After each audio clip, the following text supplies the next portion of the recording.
Et donc je veux ici véritablement appeler la Russie à la raison. Elle a des responsabilités en tant que membre permanent du Conseil de sécurité des Nations Unies.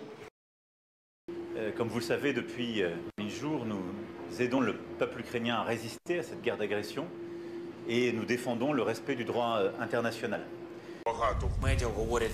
Aujourd'hui, on parle beaucoup dans les médias du fait que nous recevions l'autorisation de mener nos actions respectives.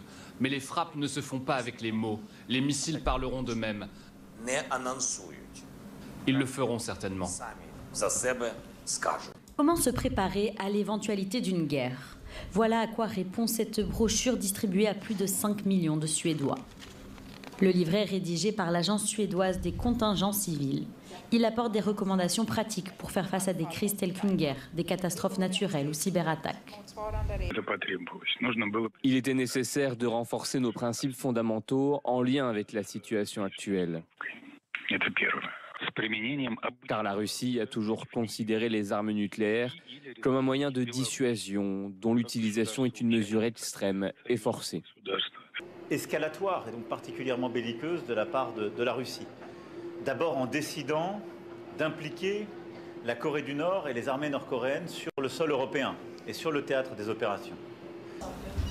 32 pages avec des illustrations simples pour constituer des réserves alimentaires et d'eau, trouver des sources d'informations fiables ou encore localiser les abris anti-atomiques. Prendre les devants d'un point de vue logistique aussi bien que mental, avec des conseils pour pallier l'anxiété provoquée par la possibilité d'une guerre.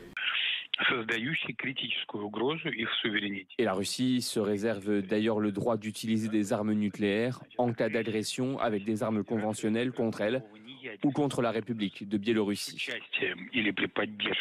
En décidant ce matin même, au 1000e jour symboliquement, d'officialiser ce qui était suggéré depuis plusieurs semaines, c'est-à-dire un changement de la doctrine nucléaire, et en ayant une approche qui est très hétérodoxe et particulièrement agressive à l'égard de la communauté internationale. Or, les Suédois ne sont pas les seuls à anticiper cette éventualité. Leurs voisins finlandais, qui partagent une frontière longue de 1340 km avec la Russie, ont aussi créé un site internet rassemblant le même genre de conseils. Et donc je veux ici véritablement appeler la Russie à la raison. Elle a des responsabilités en tant que membre permanent du Conseil de sécurité des Nations Unies. Toutes les capitales européennes sont sous la menace si nos missiles se dressent à Kaliningrad. Que ce soit Berlin, Varsovie, tous les pays baltes, Paris, Bucarest, Prague.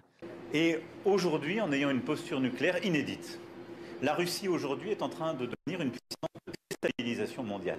Et donc j'appelle le président Poutine à la raison et à ses responsabilités, celles de la Russie, de son peuple et de ses dirigeants. Et bien sûr aussi les bases américaines en Allemagne, les baraquements de secours de Garmisch-Partenkirchen, Spangdalen, Ramstein. Nous accorderons une attention particulière à la Grande-Bretagne, car c'est notre ennemi traditionnel, avec une importante partie de notre flotte au nord qui s'y consacrera. En attaquant, Washington met en danger non seulement Londres, mais aussi Manchester, Birmingham, la vaste base navale de Devonport, Clyth en Écosse, ou le roi stock des missiles nucléaires Trident, le port de Sheerness et les chantiers navals Chatham dans le comté de Kent.